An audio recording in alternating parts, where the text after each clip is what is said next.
Hey, what's up? I'm Lala. Hey y'all, I'm Aaliyah. And I'm Akisa. And we're Allure. Hello.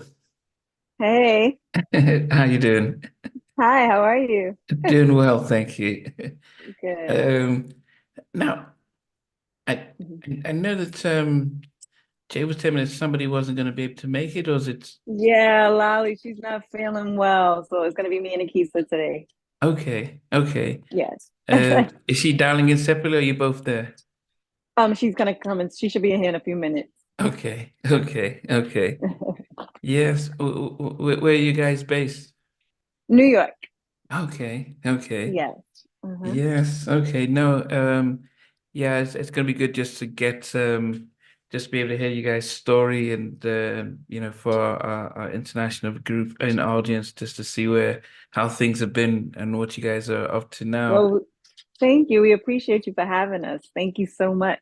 No, no, it's fine, it's fine. Yeah, I guess yeah, it's interesting. I mean, yeah, most of the R&B artists that we talk to now seem to have Hmm. settled in Atlanta. Um, Oh, Yeah, so that was uh, never on the cards for you. no, we people would try to get us, like they would always talk about it, about moving to Atlanta, but we're from New York and we just love New York. So I don't know. You never know what'll happen in the future, but I doubt it. But you just never know. So I won't say never. I won't say never. But for right Yeah, now, no. yeah, but I guess the weather-wise though, is it when you think of weather, I mean, how is it in Uh-huh. New York? Well, today it's terrible. It's rainy. It's a little chilly, but overall it's okay. I mean, for it to be wintertime, it's not too bad. Okay, and it's supposed to be Mhm. spring, March. Yeah, but it's still like at the end of March is when spring starts to kind of try to show up. But our Okay, weather's been kind of all over the place. So. okay, okay. Yeah, but anyway, but as I said, we as we can stop because what happens when I'm interviewing, I'd like to always to get the personal stories of each of the guests. Hmm. And so you said Hmm. you're so born and raised out to New York. I guess for Yeah. most of us, I mean, New York seems quite big. Any particular part of New York? Well, I'm from Brooklyn. Akisa's from Spanish Harlem, and Lalisha's from the Bronx. Okay. Yes. So I think a lot of hip hop artists kind of put a lot of New York on the map. So mo those of us who aren't from New York would think Brooklyn, oh, that sounds like where Biggie and Jay-Z are from and stuff. So that's That's where how they're from. that's how. Absolutely. But what was it like for Mhm. you growing up in Brooklyn back in those in the early days? Um, my parents kept me pretty I don't want to say sheltered, but I kind of was, I want to say a little sheltered, but I had a lot of cousins, a lot of family, so I was around, but I was pretty quiet and to myself. They kept me into a lot of like music programs, and my grandfather's a pastor, so I was in church. And yeah, I've lived a pretty quiet but nice life. Yeah. Okay. And switch it around when she comes in. Hmm. But then what are the things that you could do growing up? Well, everything for me was based around music. Like I said, my parents had me in all music programs, and I spent a lot of like family. My family is very, we're very family oriented. So there was a lot of family gatherings. It was a lot of family trips because my family's from the South. So it was a lot of that during the summertime. We go to the South, down south, Augusta, Georgia, to visit my great grandmother. It was a lot of that, a lot of family time, and a lot of music. Okay, okay. Well, no, okay, we'll pause quickly and Okay. yes, we want to welcome you in as well. Oh, Um, Keisha, she's Hi, there. how Okay. are you? yes, I'm doing good. I'm doing good. And my name's Namdi. I'm out here in the UK, so it is about 9:30, so we're 5 hours ahead of you. Ah, Oh, Um, okay. okay. Nice to meet you. I forgot about that. yes, yeah.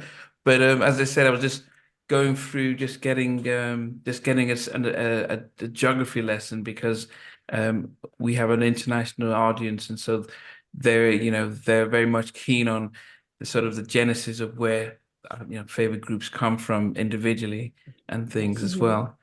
Yes. Um, okay, I need to get names because because it's I know there's a Leah. Yes. That's yourself a Leah there, and I've got Akeisha, I'm sorry, I I can didn't say put yes. my name. I think like how y'all have it on the side. I don't know how to do that. I am very Yeah, I technically. got I I am gotta not help you good at fix that. it. It says Allure, which is No, fine. no. Yes. Allure G. Oh So, no! I gotta fix my thing, my stands. oh, you said Okay. that's right. But and then you said Lala wasn't is unavailable today, but at least just two of you holding it down. Yes, Okay. Yes. absolutely. Yes. But yourself, Akisha, what parts of New York are you from? I know. Yeah, I'm from Spanish Harlem. Okay. Originally from Spanish Harlem, yes.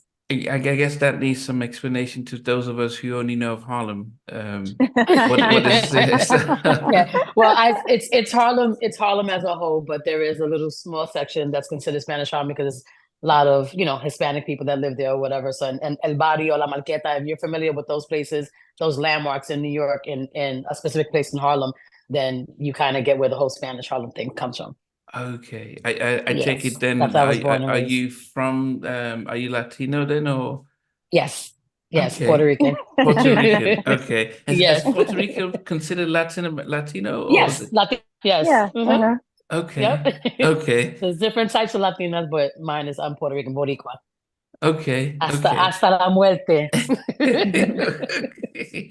So, but I guess for yourself, because Leah was mentioning that, growing up in Brooklyn about being, kept indoors and doing a lot of music, and being sheltered. How was it growing up for yourself then in Spanish Harlem back in the day? Pretty much the same. Like Aaliyah said, we all come from some type of musical background. Our families love Mhm. music. Growing up, that's all I ever heard. It was the one thing that kept the family together, so to speak. Right. That's all I knew. Every weekend, I knew that when Thursday was gonna be over and I had to go to school Friday. By the time I left school Friday, my mom was already planning to have my uncles come over and my aunts and all my cousins were gonna be there. There's gonna be music, food, champagne flowing, wine, whatever the vices were, so to speak. But there was Devices. nothing. There was nothing but music and love, and that's the one thing that like I said, it was the glue to keeping the family together and getting us, Yeah. at those round tables to enjoy one another. And so, yeah, Mhm. I was raised under a lot of, salsa, merengue, Barbara Streisand, Angela Bofield. Um, you know, my gospel was there, but I didn't really have a real prominent dose of gospel until I met the girls, because they were raised in Baptist church. So that opened up my heart and my eyes to a whole new meaning of music in itself also because that's the Mhm. type of music that heals. All music heals, but there's Yeah. something about gospel that Yeah. it hits you a different way. So I always thank them for that. They took me to church with them to their pop-ups church and Lalisha to her church as well. So I learned a lot growing up about gospel music. Grateful for Okay. that. Yes. Yeah, I mean, so Leah, when you mentioned that, I mean, what was, if you think about when you guys were growing up, then what was Mhm. the type of who were you listening to? Mhm. Ah, well, because of the fact that our parents were so into their era, we grew Yeah. up on a lot of the Supremes, the Temptations, the whole Motown sound, the international Philly sound, like Yeah. all those groups. And then for us, our time growing up, one of our biggest and greatest groups was New Edition. So we had Yeah. all those, going through elementary school. We were just well rounded when it came to music. It's so many people. Like we would be here for hours naming everybody that we listened to and we grew up on because, like she said, our parents were always, always, Yeah. always, always playing music. Yeah. Very versatile as well too. Yeah, very versatile. Yeah. And then for both of you guys, then what then became the spark to actually, because if you're thinking about your parents' music in those early days, I don't know what year this is, but what was happening on TV and radio that you Mm. might be saying, well, this is more like my type of music. Well, we always say this because they are the epitome of girl groups as far as we're concerned. For us, it was In Vogue and Ex-Girlfriend. Yes. We love those two groups. Like we liked others, but we loved those two groups. Like we wanted to pattern ourselves behind them, even though we couldn't dance like Ex-Girlfriend. But we loved the fact of the harmonies and just The the sisterhoods. sisterhood, right? We just love Yeah. that, and we just was like them. We want to be like them. Like that was our focus. We had to be like Wow. In Vogue and Ex-Girlfriend. Yeah. Yeah, I mean, what what about yourself, Akisha? Did you? Yeah, like she said, there's so much, like, we all grew up in within that same energy. And it was the same thing for me. Like she said, we were raised on the Supremes and the Chantels and, Hmm. my God, Martha Reeve and the Vandellas, the Temptations, the Four Tops. So for us to get to that age where now it's, like what, maybe late 80s, mid 80s, going into the early 90s or Yeah, whatever, Yeah, going to and yeah. to see Hmm. a group like Ex-Girlfriend hit the scene was like, wait, what? Because Hmm. it embodied real music because they sang. There was yeah, no Right. their voices were undeniable, the harmonies were undeniable. So it was at those pivotal moments that we were like, yeah, if we were gonna ever do this, Hmm. this is gonna be what it is. This is going And to be what it as is. kids, Yeah. you grow up and you want to do other things and you have other hopes and aspirations. But when our parents heard us sing, it was already instilled. Like, no, you guys can sing. And uh, automatically it became an obsession of theirs too to see us doing the same Right. thing. So it kind of, Right. yeah, after a yeah, while, Hmm. we didn't have a choice. We didn't have much of a choice. Right. Right. yeah. I mean, when I interviewed Stacey Francis from Ex-Girlfriend, I had to, I look back at some of the performances that they did, and I was like Yeah. Yeah. really blown away because they Hmm. were like the female version of Troop, you know, Ah, backflips and stuff. If you see them on Soul Right. Train, hmm and Yeah. Yeah. So then yes, imagine what that felt like to girls who can't even cartwheel. So we're looking at this Right. like, Really. what is what they're doing? This is crazy. He couldn't even do cartwheel, and they yeah, backflipping. It's yeah, insane. yeah. But also then you talk on the other side is En Vogue, who Hmm. seem to have been Yeah. like they set a standard with their vocal talents Yes. and things.